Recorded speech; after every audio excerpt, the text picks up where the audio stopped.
So that's going to be 2 coordinate points, x, f of x. Then I pick a second one by adding h to x at some distance between the two x's. We called him x plus h. He has a value of f of x plus h. If I look at the top of this basically, if I think about how slope works, is this distance.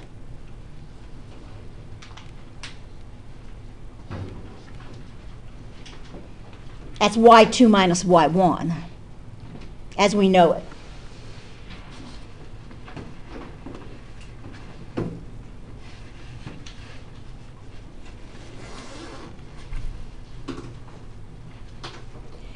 And this distance here is the distance between the two x values, which just happens to be h.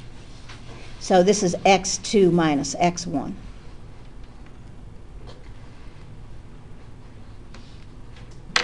That's just the slope of the secant line in function form.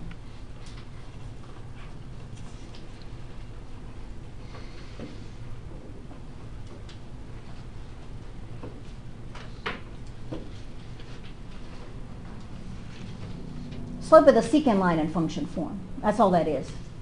It's called the difference quotient.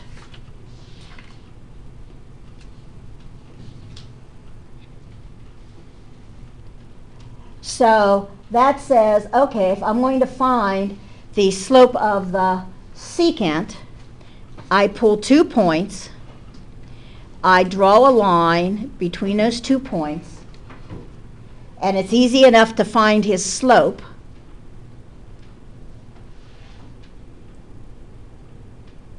Which is y2 minus y1 over x2 minus x1. That's the slope of the secant.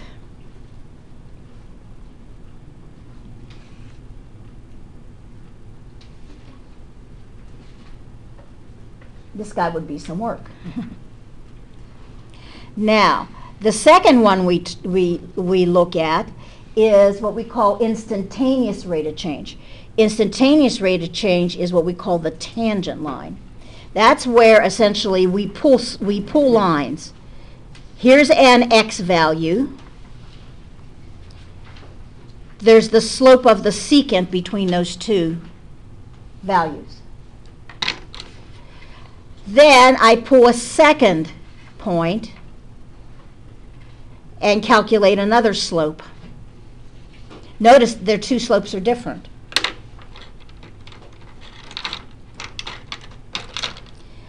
I pull a third point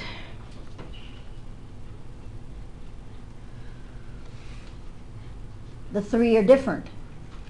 Now what happens is I am moving downward closer and closer to that point.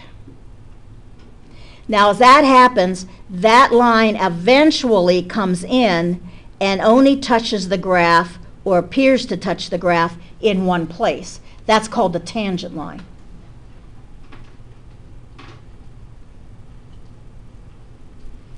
And how does that happen? H, we're going to take the limit as h goes to 0. So in other words, h gets smaller and smaller and smaller. This coordinate point is getting closer and closer to 2. These two x values are almost on top of each other. Then you're going to have a line that only touches the graph in one point. Instantaneous rate of change. Now what's the instantaneous rate of change? It says right there, right now, at that point in time, that's what it is. Give me another second or two, another minute or two, it's going to change. Why? Because essentially the graph is curved, the slope is going to be different. It's instantaneous rate of change. So it's like if you're a business person, you want to make a decision is, do I need to put out additional stock for tomorrow? I can take a snapshot of what happened today, and it tells me how that stock is changing and how fast it's changing, and it'll tell me whether or not I have enough on the shelf or whether I need to put more there. Once I have a function that describes the amount of stock I have on the shelf. Just take a snapshot and say, we need more.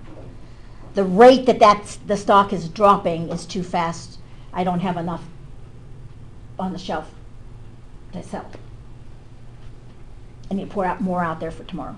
So all instantaneous rate of change is a snapshot in a moment of time. It's like you freeze time and take a look. And then you can make decisions based on that. Instantaneous rate of change. Instantaneous rate of change, IROC, is this. Remember, this is the tangent line. As I take H goes to 0, that means H is going to 0. That's creating these lines that are now have a downward movement until it becomes a line that only touches the graph in one place. So those lines are moving downward. Till I get a snapshot. And here's the problem. This is why calculus is necessary. I'm going to try to find instantaneous rate of change. How many points do I normally need to calculate out a slope? 2. And if I only touches a graph in one place, how many points do I have? 1. What do I need to do? Take the limit. Yeah. Take the limit as 2 points become 1. Now the question is, are those 2 points really touching? This is the thing that gets so and dogged me when I was taking real analysis, which is the study of the foundations of calculus, is that they're not quite touching, but close enough to say they are. Now what does that mean? That means there really are 2 itty bitty baby points, and there's really a little line going through there. We don't have to worry about it, we just take the limit. Take the limit. The thing, instantaneous rate of change, we have a name for it when we do the calculation. It's called the derivative. The first half of the class is the derivative. Second half of the class is the antiderivative. And you want to eventually become very, very, very, very, very, very, very good at taking the derivative. It's like you become very, very, very, very good at multiplication of polynomials. So when you have to factor them, it is easier. So the 2 processes are the reverse of one another. If you can do one very well, the other one is difficult, but you can usually figure it out because you can do the forward process pretty good.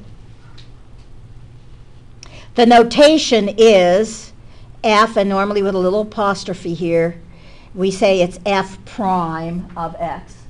The rule is F, the variable is X, and prime says you're taking the derivative.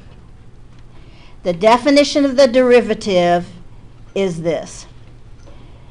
The derivative of a function f of x with respect to, now this is not going to be really an issue for us. For those of you taking 218, it's going to be an issue. But with respect to x, it says the variable that I'm interested in the formula is x. In this course, we are only dealing with single variables. So we'll only have a single variable. It may be an x, it may be an r, it may be a q, something like that. But the variable will only be one. And if you're going to be taking the 218, you've got more than one variable in the rule. And when that happens, you've got to know which of the variables you're taking the derivative with respect to, because you've got more than one variable. Multivariable calculus is what it's called. And it's actually pretty easy. That part of it's pretty easy once you get a handle on it.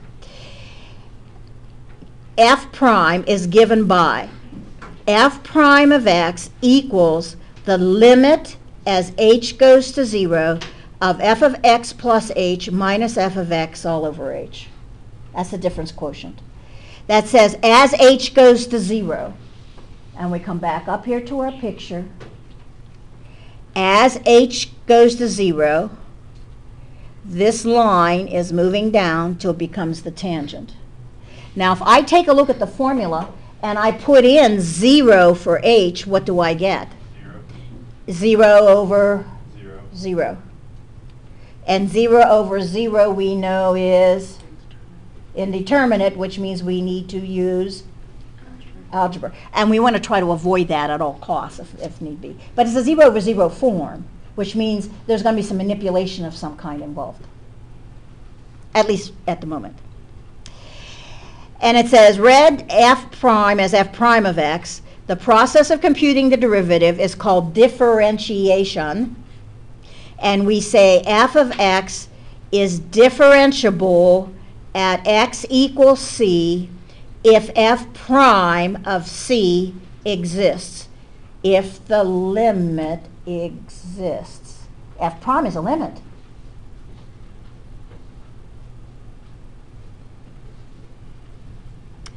F prime is a limit, so the limit has to exist. Would it exist at an asymptote? No. Would it exist if you had a jump? No. And notice, at C, so we call this, it's local, so it's at a specific point. So all it is a specific point in time. That's all it is. You take that snapshot. What's happening then? And when you move on, we know the slope is going to be different, unless we're dealing with something that's a straight line. The derivative.